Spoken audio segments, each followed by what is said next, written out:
Assalamualaikum warahmatullahi wabarakatuh. Perkenalkan, nama saya Alfatus Sabik dari kelas 002 PJP 004. NIM saya 2510125060.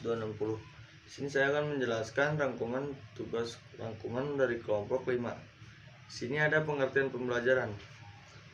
Pembelajaran adalah proses interaksi antara peserta didik, pendidik, dan sumber belajar dalam suatu lingkungan. Belajar untuk mencapai tujuan pendidikan. Menurut Undang-Undang Nomor 20 Tahun 2003 tentang Sistem Pendidikan Nasional, pembelajaran merupakan proses interaksi peserta didik dengan pendidik dan sumber belajar pada suatu lingkungan belajar melalui pembelajaran.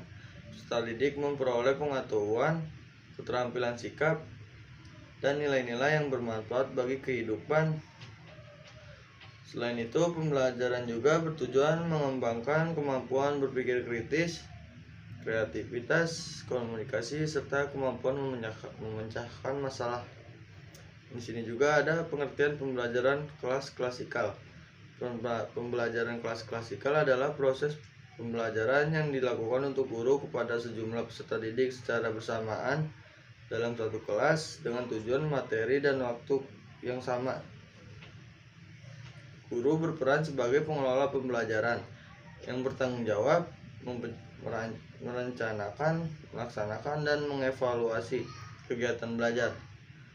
Model pembelajaran ini merupakan bentuk pembelajaran yang paling umum digunakan di sekolah karena memungkinkan pencapaian materi secara efektif dan efisien kepada banyak peserta didik sekaligus. Dalam pelaksanaannya, pembelajaran klasikal tidak hanya menggunakan metode ceramah, tetapi juga dapat dipadukan dengan diskusi tanya jawab, demonstrasi, presentasi, dan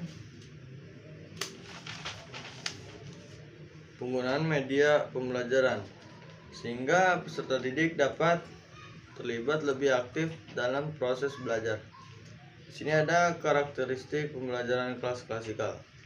Pembelajaran kelas klasikal memiliki beberapa karakteristik utama. Proses pembelajaran dilaksanakan secara bersama-sama dalam satu kelas dengan waktu yang sama.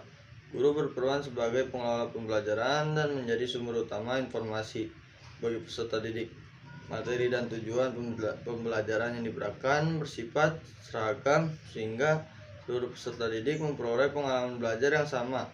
Selain itu, evaluasi pembelajaran dilakukan secara terstruktur untuk mengetahui tingkat pencapaian kompetensi peserta didik. Di sini ada tujuan pembelajaran kelas klasikal. Pembelajaran kelas klasikal bertujuan untuk menyampaikan materi pembelajaran kepada seluruh peserta didik secara efektif, struktur, dan sistematis. Melalui pembelajaran ini, peserta didik diharapkan mampu memahami konsep, fakta, serta prosedur yang dipelajari.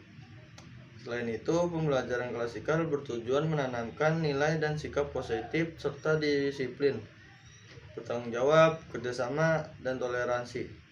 Pembelajaran juga membantu peserta didik mencapai kompetensi yang telah ditetapkan serta mengembangkan kemampuan berpikir kritis, kreatif, logis, dan keterampilan yang diperlukan dalam kehidupan sehari-hari.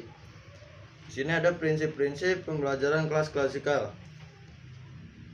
Prinsip pembelajaran kelas klasikal meliputi berorientasi pada tujuan, aktivitas peserta didik, motivasi, belajar efektivitas, dan efisiensi, serta evaluasi berkelanjutan.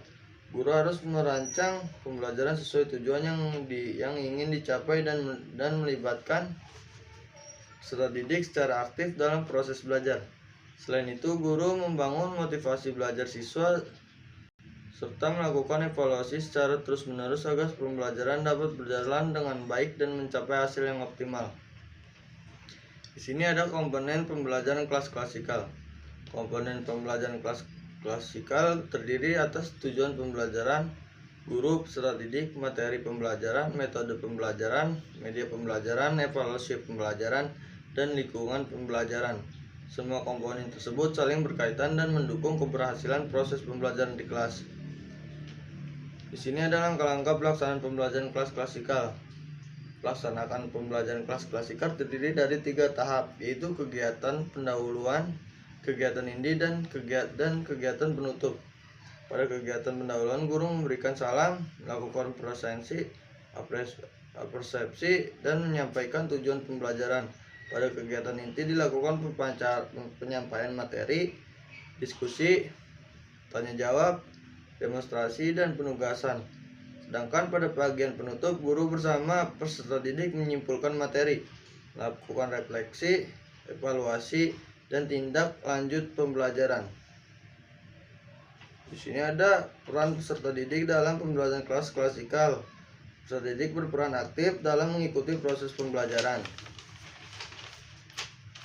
Peran tersebut meliputi mendengarkan, menjelaskan guru, mengajukan pertanyaan, mengikuti diskusi, mengerjakan tugas, dan mengikuti evaluasi pembelajaran. Keaktifan peserta didik sangat berpengaruh terhadap keberhasilan proses belajar. Yang ke-10 di sini ada kelebihan pembelajaran kelas klasikal. Pembelajaran kelas klasikal memiliki beberapa kelebihan, yaitu efisien karena dapat mengajar banyak siswa sekaligus, mudah dikelola, materi yang diterima siswa seragam, hemat waktu, serta cocok digunakan untuk menyampaikan materi dasar atau pengenalan konsep baru kepada peserta didik. Sekian dari